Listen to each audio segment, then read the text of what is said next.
So we're going live. All right, welcome to another podcast Well, episode here. hang on there because we're still Oh, we're live, but it's 6:58. So don't be in such a hurry to. well, I got all excited and put on my professional voice. I'm gonna hurry up and eat my candy before we get started. Oh man, I should have got myself my perfect coffee cup that has a logo. So that way I can drink it. Yeah, yeah. We're such a professional outfit. Well, for those who begin joining in here, hopefully soon, here in a few minutes, you can actually contribute this time in the chat, and we'll be monitoring the chat as we go. So if you do have questions or you have a topic that you'd like to submit, go ahead and put that in the chat so we can see your comments and your questions as we go press forward in the conversation. Yeah. Also, for any previewers, this is my son. We didn't actually mention that last week. That is doing this. You couldn't tell. We're not trying to do anything here, with being, overly official or anything. So just to let everyone know we're just normal people. Just in case you accidentally thought I was famous or something. Well, that was what I was thinking. Is we want to make sure that they didn't think that you were somebody famous. Yeah, definitely. That's a very common problem I go about on my day. I can imagine. You kind of look like, well, actually, you don't look like anybody. You look like me. Well, if you get famous, then I'll be all right. Yeah. So, you're the younger version of me. I don't even look like me anymore. So it's no big deal. Well, it's funny it started about 5 years ago. I stopped getting, oh, you look like your dad. I know, huh? Yeah, because your dad doesn't look like your dad anymore. You look just like your dad. Yeah, I know I do. All right, so it's actually 7:00 now. So we're streaming live. This is coming from San Mateo. I'm actually in Amarillo, Texas, so this is really cool to be able to do this live. So we're going to pick up on some things from last week. So as you can obviously tell, this the title of the podcast, not your not your average or not your ordinary church. And so I want to keep talking about this. And this time I've actually got a few questions for you that I really would love to hear you elaborate on. You gave your own testimony. You talked about how you came to know God. You had your experience with God, but you stressed a little bit about your experience in religious churches growing up. And from what you described, it sounds like what you experienced when you were a teenager, when you went to that church. And maybe if you want to, just for those who maybe may not have seen the first podcast, catch them up to speed just for a minute there of kind of what that was like. But it seems like what you experienced in that church was now what seems to be kind of what's mainstream and what's popular when you listen to Christian radio or you go to your average Christian church. It seems to be the case. Why do you think that that's really become the mainstream of how normal Christianity is perceived, or at least what we see today? Yeah, it's not quite the same, because the church that I went to was what it's referred to as a non-denominational church. And I probably need to qualify that. I didn't actually go to the church. It's just now that I have become a Christian and I've been regularly going to church for almost 40 years, it kind of sounds like, that I went to church as a kid. I didn't. I went probably 2 or 3, 4 times. I mean, wasn't an often thing, but I went to the church camp, and that was the main thing, is the week-long church camp where I really got to see things up close and personal. But it was it was what's called it was a non-denominational church, and Christianity has changed since that time in terms of music. At that time, there wasn't a lot, it was a lot of more folk music type stuff, not the more rock and roll contemporary type stuff that there is today. So, but the attitude, and that's probably the most important thing, the attitude is the same, of the idea, which what I talked about on the last week's podcast, was the attitudes of there's a certain way we're supposed to act in church, but when you're out of church, you're out of church, and it doesn't matter. It's not important. And so that was the thing that really bothered me, was that idea of being in church was different from outside of church. That's the same all over. It's been kind of propped up a bit with more modern music and cool lighting, and there's a lot more money being spent on doing I don't the more concert style church, where it's not, the cross in the background is much more fancy, that kind of stuff. So a lot of the modern stuff today is really super fancy, really super high tech, but it's the attitude. I would call it the spirit. That's the same. It's the idea that we're in church now, so let's act churchy. But when we're out of church, let's not even talk about that because it's not real life. Right. So there's actually a saying, Garrison Kaler made an interesting statement. Anyone who thinks sitting in a church can make you a Christian must also think that sitting in a garage can make you a car. Right. And so you're talking about, it's not so much the aesthetics of the church, but the spirit or the attitude of the church. So do you believe that people, even if they're in the right church, irregardless of aesthetic, irregardless of style of music and things like that, do you think that people that go to most churches today, and you're talking about their, the attitude not really changing, the spirit of a person not changing, they go to church, but they still act the same way or they act worldly outside of the church? Is the problem really the church or is it the individual? That's yes. It's hard to come right out and make such a strong dividing line because it can be how the church is run. But let's put it this way: you can be in a church that's not going in the right direction, and still you can still be going in the right direction, and vice versa. The church can be going in a right direction and you not be going in the right direction because it's a personal choice. At the end of the day, it's a personal choice. If you're reading the Bible, you'll be reading and you'll understand, what God expects of you. You'll begin to see that if you're actually reading the Bible, and you'll be able to say, hey, the church that I'm going to, they don't teach this kind of stuff. I remember when I first became a Christian, I started reading the Bible, and that church that I had mentioned when I was younger that I was invited to go to, I never heard that kind of stuff preached about. But here it is. It's written, in simple language. One of the first books of the Bible that I read, which is the book of John, and one of the ones that's usually recommended to read as the first book to read in the Bible. And I'm reading things in the book of John and saying, this is ridiculous because there's nothing here that is being preached in that church that I went to. It was like they just made stuff up, But when I started reading the Bible, then I started to understand what God expected of me. So had I read the Bible back then, it may have been a different story in terms of myself. I don't know that for a fact, but you know, logically speaking, is what I'm talking about. Is that there had to be some kind of, I have no doubt there'd have been some kind of difference. I'd have probably been telling them, hey, I'm reading this in the Bible, and you guys don't do this stuff. Why don't you do it? Why is there this disconnect between what the Bible says and what you're teaching? But that can go both ways, can't it? That can go that way with the individual, or it can go way with the church.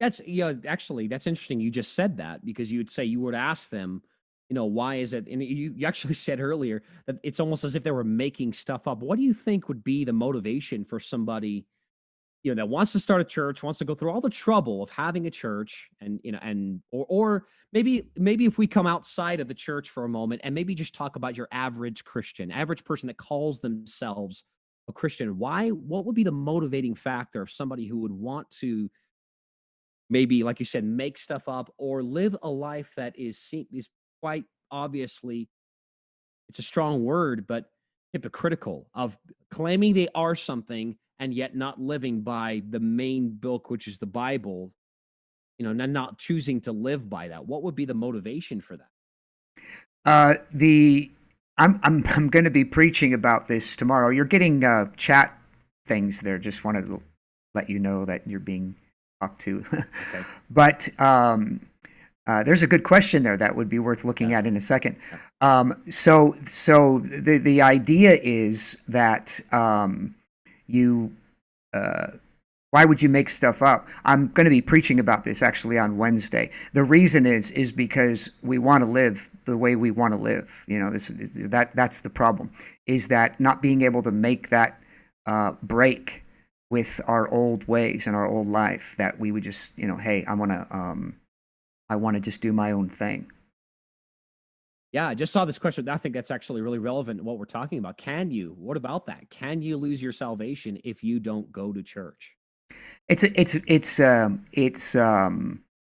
worded funny, but because the answer to the question is no, you can't lose your salvation if you don't go to church.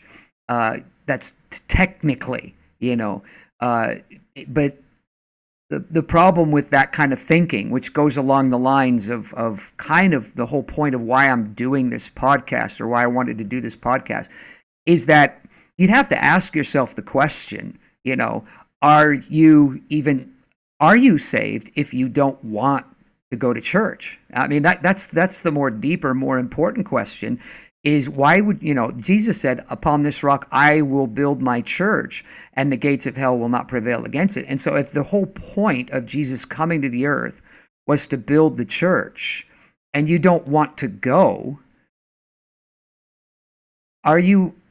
would you actually be losing something? Or is it the fact that you didn't have it in the first place?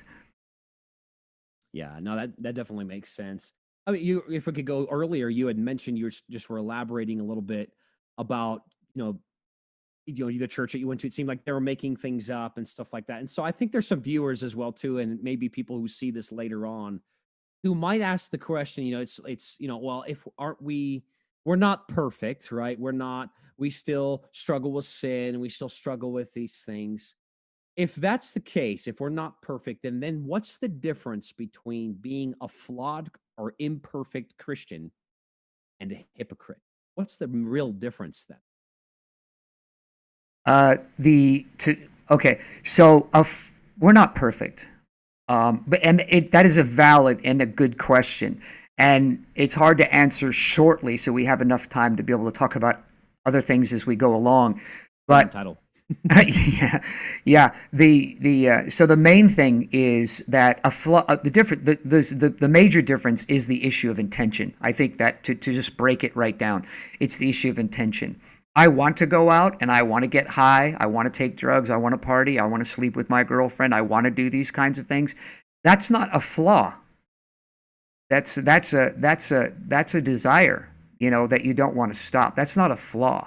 And what when you use the word flaw, what I would say what a flaw is, the way I like to give the example is, if you go outside on a rainy day and you step off a curb, and you're not looking, you're kind of looking ahead, you're a bit afraid for what's going on and around you, because it's raining and you're going to cross the street, and you step off the curb and bang, you step in a puddle and splash all over, you get your pants all wet.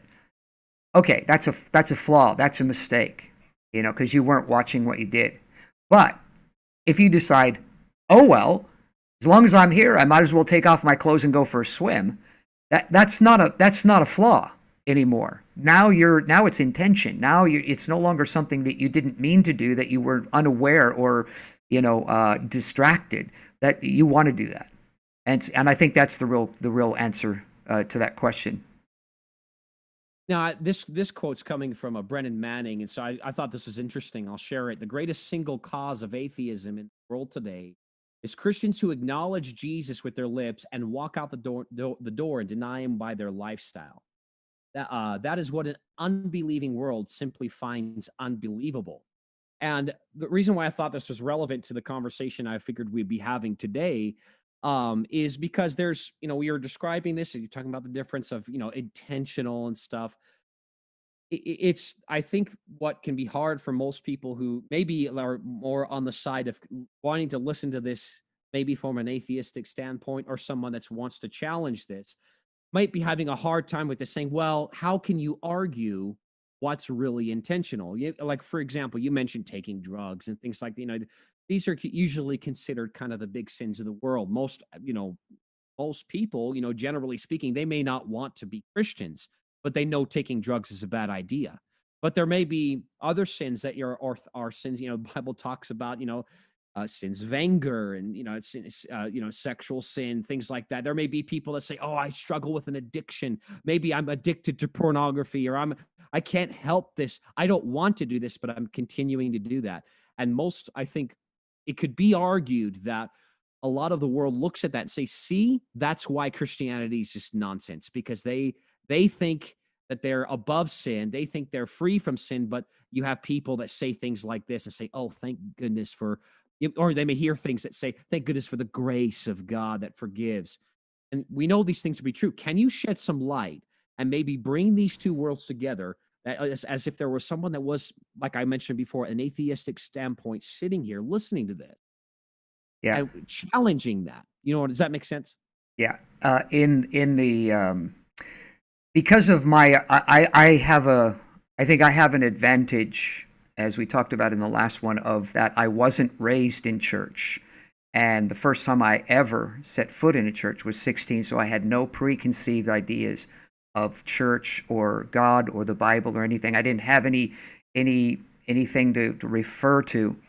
I believe that my family would be the perfect description or the perfect definition of true atheism. We were atheist. In other words, not anti, but non. It wasn't there. It didn't exist. It was a non-theism. And I saw that. I saw the hypocrisy in the church. I saw how people carried on. And it was easy. It was very clear for me to see the difference between people who they weren't perfect, and people who were, listen, this is just the way things are. I was at this camp. I'd mentioned about this camp, and I was at this camp, and I was the only one shaving. I was 16, and I was the only one shaving. So I brought my razor blade and shaving, while I was there. None of the other ones had shaving, but to them it was like, "Oh, cool, shaving cream. We can shaving cream everybody." And so, whatever, they take it and they do it. And so we all go to bed, we're all asleep, and they hey, let's have your shaving cream. And so, okay, fine. And they start putting it under people's noses, and they inhale it and start coughing and gagging and get up, literally effing and blinding. Just swearing their heads off. And I'm looking at this, I'm going, what? What am I hearing? I can't believe you. I'm laughing my head off. I'm thinking, this stuff's all fake. Look at how these people wake up. And so then I fell asleep. And they did to me. And I woke up the same way, swearing my head off. And then I started laughing. I thought, but I felt like I was in good company. Just normal as the day is long. We were all swearing our heads off. We were all losers. It's just the way we were, 16-year-old punk kids. And but then they shaving creamed this other guy, and he woke up, and he knew what happened, and he gets up, composes himself almost instantly, and he says, "You guys got me." And I felt like I was in the presence of the holy angels. I just literally, I thought, okay, this guy's for real. Anybody who could, after all that, wake up being shaving cream, practically can't breathe because they covered his face in shaving cream, and yet he's still able to compose himself, laugh along with the rest of us, no big deal, no swearing, no nothing. I noticed that, and I thought, you know what? There's something different about this guy, and it never went any further than that because I never saw him again. It was a different. There were several churches that were meeting this. I never saw it again, but that had real impact on me. The fact that he was different in situations where not the norm, and that got my attention. And so, because I'd never seen that before, I'd never seen anybody who acted differently in circumstances that most people, were in. And so I think that's the big difference. When you're on your job as a Christian, when I'm on my job or around unsaved people, and something happens that I'm not ready for, that's the moment where I'm either a Christian or I'm not. By my response in that, do I lose it? Do I start swearing? Do I act like everybody else would act? There's the indicator. Because if Jesus is in you, and that's real, then any atheist would know that if Jesus is in you, then you should be acting different. You should not be acting like everybody else. A little bit rough around the edges, yeah, but not just a flat out lose your temper, scream and yell, swear, etc., and then turn around and go, sorry guys, I don't know, I'm not normally like that. It's like, no, that's a bunch of garbage. You are obviously normally like that, or else it wouldn't have happened so freely. 50 different cuss words. You can't tell me that oh, I just slipped. It's no. You know all these cuss words. You've obviously used them before. Yeah, that's definitely there's some sort of fruit of their lives or something that shows that. Yeah, that's definitely true. It's so I want to just actually go back a little bit. Um, you had mentioned it before. You were talking about your experience with God when you came into a genuine setting and such. And so I think if there's some here that are listening to this that may actually say, listen, I would be if I were going to become a Christian. Genuinely, I would want to be like that. I would want to be real like that. What do you think really is the difference between, we had talked in the last podcast about experiences with God. You talked about you had this experience with God, you felt, and like you said, with this guy, it was like you were in the presence of angels. And there's people that probably want to be like this, but they actually say, no, there's no way, there's no way anyone could actually live like that. They might actually shake that off and go, well, that's a personality thing. That's an upbringing thing. That's a this or that's a that or that's an environment thing. Or maybe, you caught this guy on a good day or whatever. If they would say, I want to be like this, what would you say to those people? See, I would want to, but I never could. There's no way, given my upbringing, what kind of person that I am, I could, like, for example, I could never stop swearing. So it's in my nature. I just do it. I don't even try. Or whatever bad thing is they say that they may do that they couldn't stop doing if they became Christians. What would you say to those people? They have an interesting. I would just speak out of my own personal experience as to what happened. I was sitting in church. This time was the real deal. It wasn't like what I described. This was at 21 years old. First time I've been in a service since probably 18, maybe I think it was at 17 and a half, something like that, was the last time that I'd ever been in that church. I broke friendships with people and stuff like that. Well, I should say they broke friendships with me. And so I'm 3 years later, now here I am in a church. I hadn't been in one for 3 years. And I'm sitting there and thinking, there's no way. I'm like what you're talking about. That's where I was. There's no way. There's no way. I'm listening. I heard, some people give me their personal experience. They're sharing their personal experience with me, what they were before they became Christians, what they were after. And I thought, no way. There's just no way. And even during the service, I'm trying to make deals in my mind, trying to rationalize things.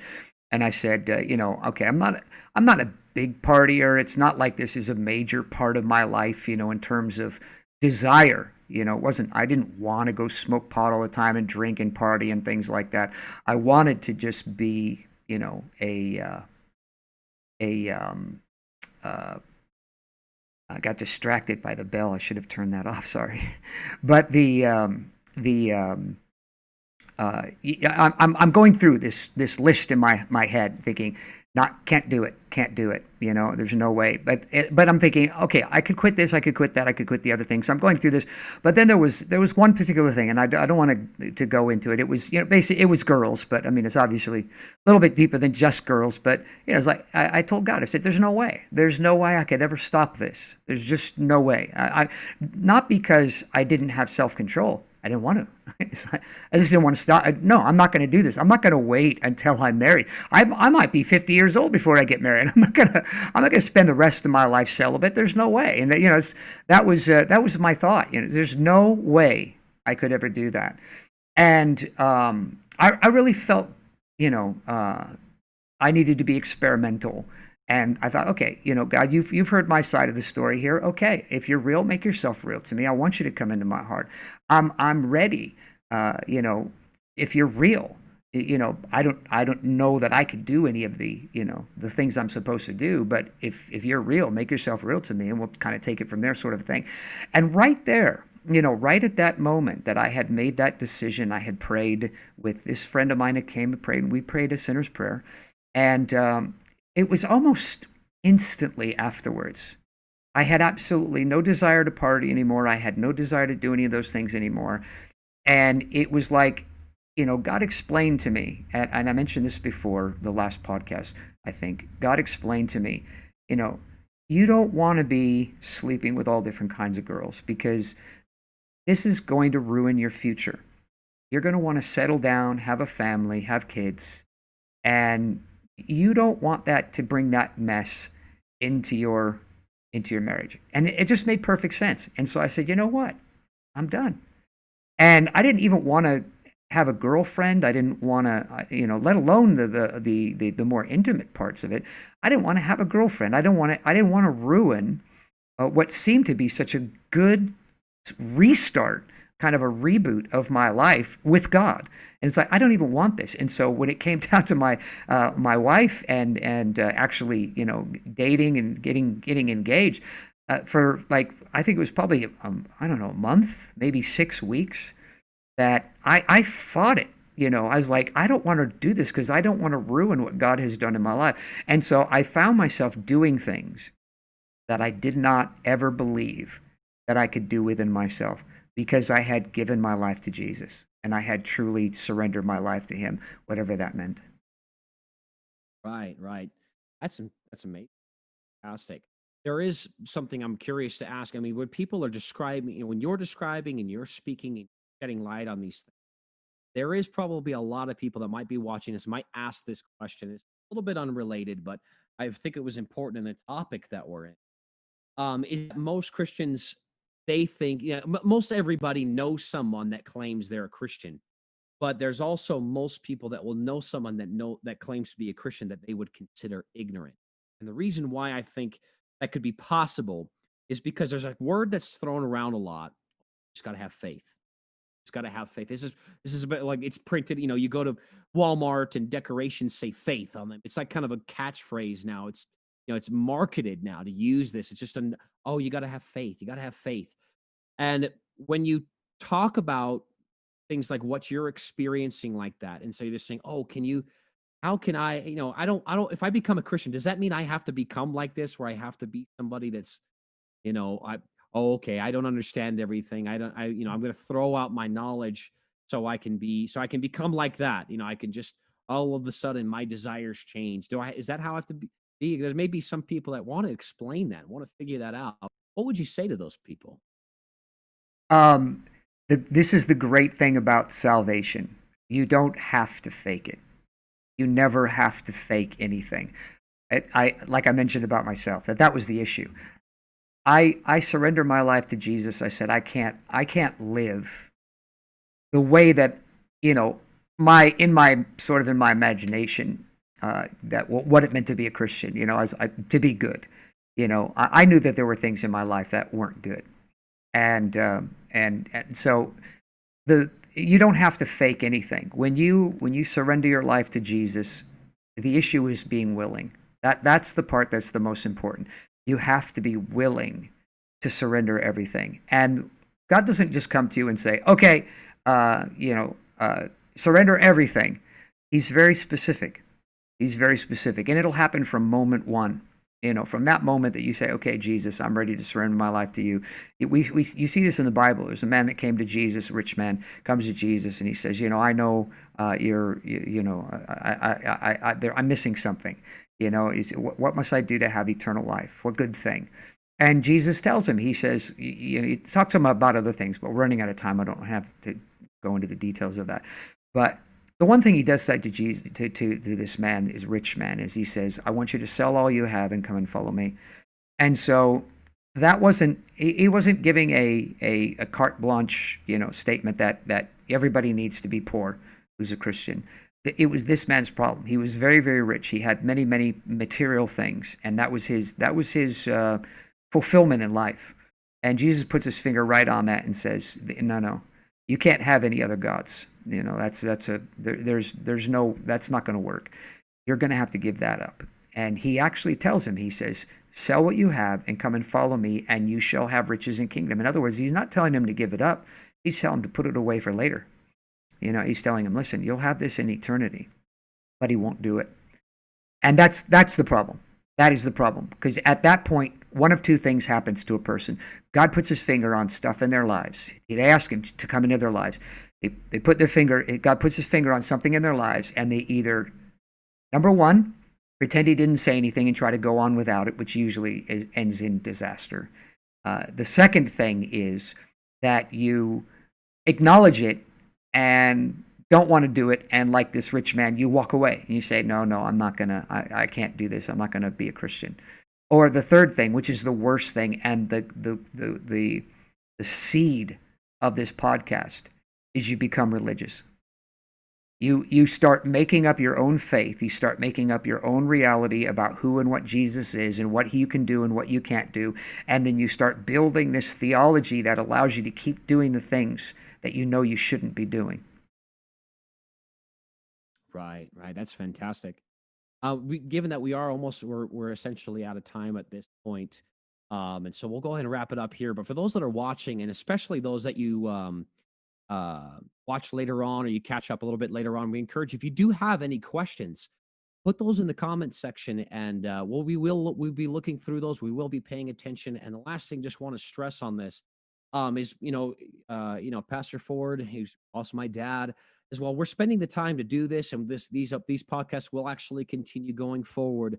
Is we're not just doing this to simply just get down and have a conversation about this and then talk about diet plans and fitness routines. This is simply because we want to answer some of the hard questions that no doubt a lot of the world is asking right now. And so if you found value in this and you enjoyed this, we encourage you to share this with your friends, share this with your family, and also view the other content as well too. Maybe this is the first thing that you saw on the YouTube page.